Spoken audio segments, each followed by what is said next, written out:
Moteur ça tourne, et action! Bien conscient que si ce film ne fonctionne pas, il y aura plus de films en France, en tout cas de budget français. En fait, les financiers voudront plus investir sur des films comme ça si les gens ne vont pas en salle. Donc comme on sait que c'est un peu fragile, allez en salle, s'il vous plaît. En arriver à ce genre de promotion, ça ne présage rien de bon et forcément, c'est une grosse déception.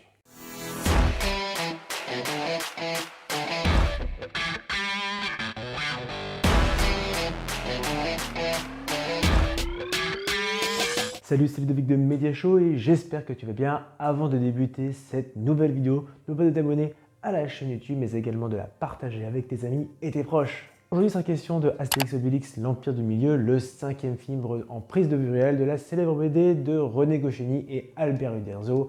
Après Astérix Obélix contre César en 1999, Astérix Obélix Mission Cléopâtre en 2002, Astérix aux Jeux Olympiques en 2008 et enfin Astérix Obélix au service de Sa Majesté en 2012. Cette comédie française est réalisée par Guillaume Canet, un projet de 4 ans qui a coûté 65 millions d'euros. Et on y retrouve une myriade d'acteurs, dont Guillaume et Gilles Lelouch, qui tiennent les rôles vedettes. Qu'en est-il de cette nouvelle aventure gauloise?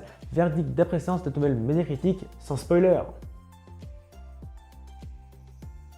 Nous sommes en 50 avant Jésus-Christ, l'impératrice de Chine est emprisonnée suite à un coup d'état de Dancing Queen, un prince félon. Aidé par Grain de Maïs, un marchand phénicien et sa fidèle guerrière Tatane, la princesse Fouilly, fille unique de l'impératrice, s'enfuit en Gaule pour demander de l'aide aux deux valeureux Gaulois Astérix et Obélix. Ils devront également se confronter à César et sa puissante armée, toujours en soif de conquête, qui eux aussi prennent la direction de l'Empire du Milieu.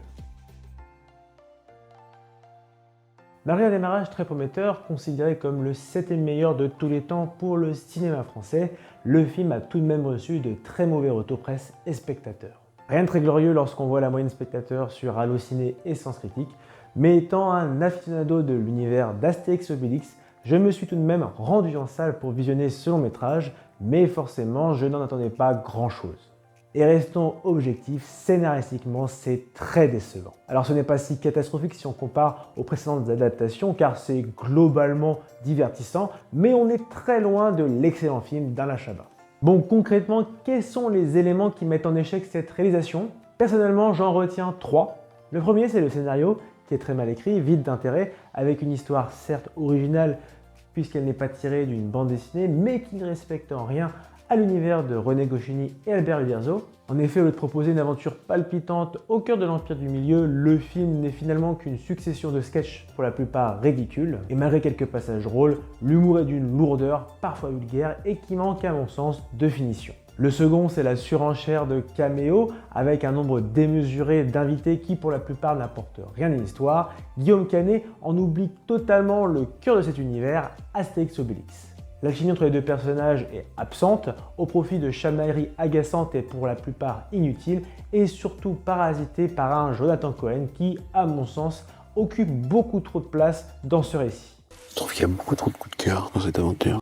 Enfin, dernier défaut, l'écriture des personnages qui est vraiment catastrophique, tout particulièrement Astérix, qui est totalement dénaturé. Il se met au régime, il remet en cause la potion magique, le tout autour d'une romance totalement grotesque. C'est quoi Obélix? On mange trop de viande. Qu'est-ce que tu veux manger d'autre, toi? Des légumes. Des légumes. Des légumes? Hein? De ça et des filles. Des légumes.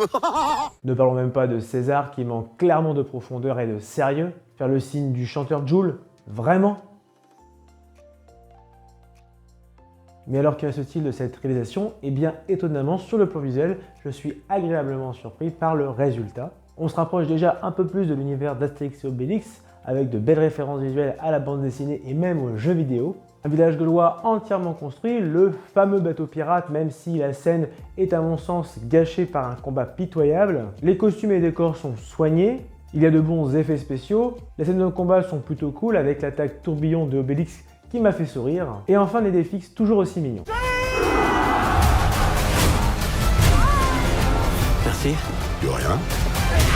Enfin, la bande originale est composée par Mathieu Chédid et le rendu sonore est honorable.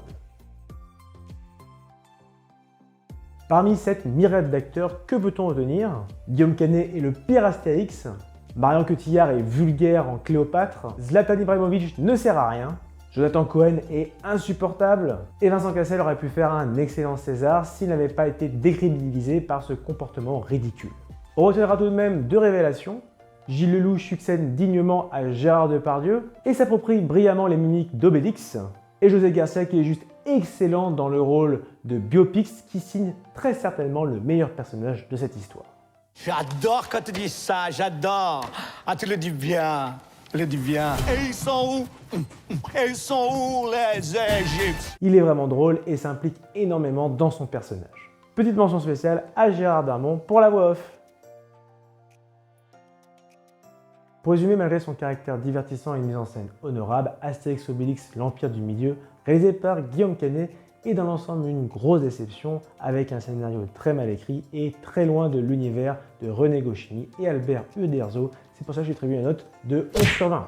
Et voilà, cette vidéo est à présent terminée et j'espère qu'elle t'a plu. Si c'est le cas, lâche le pouce bleu, partage ton avis sur ce film dans les commentaires et n'oublie pas t'abonner à la page Facebook, à la page Instagram mais également à la chaîne YouTube sans oublier la petite cloche pour recevoir toute l'actualité de Média Show. Allez, à très vite!